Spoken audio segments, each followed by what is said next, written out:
things to know in life is when to leave, is when to hold on, when to fight, and when to let go. My name is Matshepo Msibi, and I run a consulting firm that focuses on gender equality, strategy, women economic empowerment, and enterprise development. Before this, I worked for government, and I was the head of strategy for one of the government departments in the province of Gauteng. So one of the casualties of being in a senior position in government is that you will have tension with your political principles, especially if you have close contact and close working relationship with your political principles. And chances of this becoming a casualty is when you then find out that you have different or conflicting values and principles or ethics with the political principle, which is what then happened to me. So there's a quote that says, never make a permanent decision based on a temporary emotion.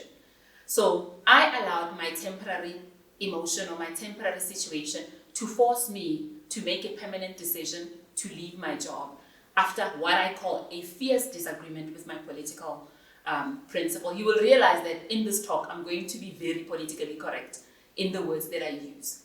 I remember this day like it was yesterday. We were in Exco, and I had what I call a dialogue or an exchange of words with the political principal that ended with the politician reminding me or notifying the meeting that we must remember who is the politician in this conversation, and that I wasn't the politician and he was the politician, which therefore meant that I needed to realign my values, my principle, my ethics with his in order to ensure that whatever project we were talking about would be carried out. This match ended in tears, and those tears were mine. And this is what led me to deciding to leave, because I had a belief that nobody must make you cry in a boardroom. Mainly because I've been teaching young girls that nobody must make you cry in a boardroom, or you must not cry in a boardroom, because that feeds into the narrative that women are emotional beings in business and in the workplace. So in resigning with immediate effect, obviously I lost my job. I lost my income. I lost the quality of life or the lifestyle that I had. And I lost a number of relationships because people then decided to choose where to align themselves. And therefore some people then decided to align themselves with the political principle and not me. So I did lose a number of things as part of that decision. I must confess that I felt powerless, that some of my colleagues didn't stand up for me in that meeting. I felt insulted by the politician who wanted me to realign my ethics, my values, and I felt abandoned.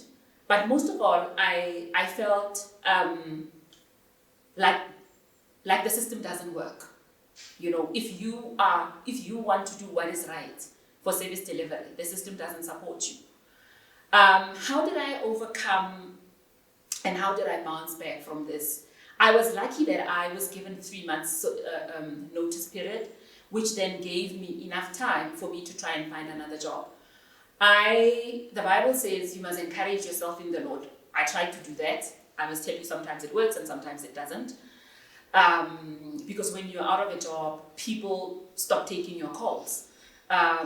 So I reached out to my networks and I was able to find a job luckily within the 3 months. The unfortunate thing though is that job was not paying me as much as my previous job used to pay me. So I got a job that was paying me about 30 or 40% less than what I used to earn. What are some of the lessons that I learned?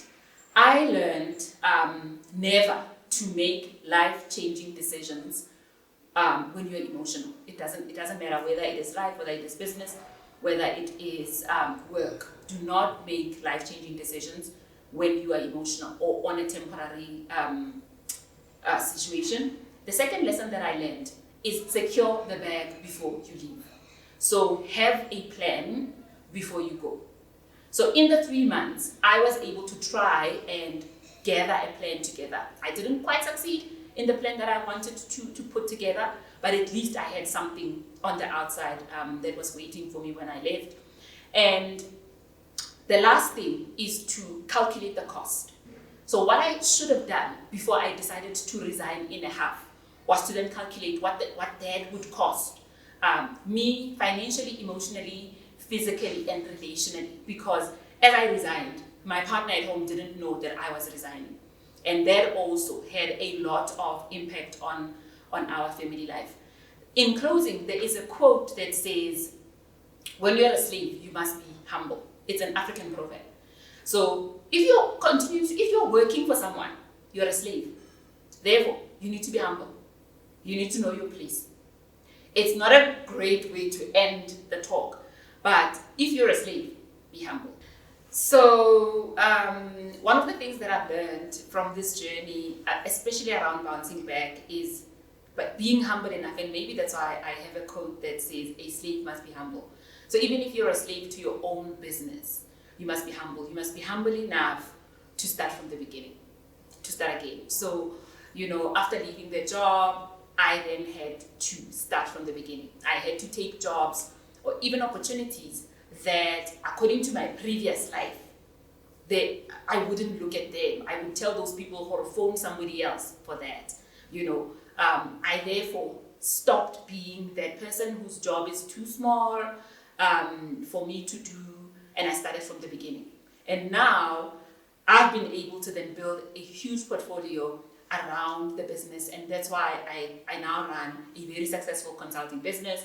My clientele is government departments, is international development agencies, it is blue chip companies, top 40 companies, because even now still, now that I have big blue chip clients, I still take the small jobs.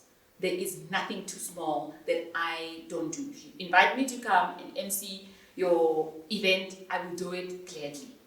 And that's one of the biggest reasons how I was then able to then bounce back. When people see you putting in 100% in menial jobs and menial tasks, they then start trusting you with bigger projects, and they then trust you with bigger budgets.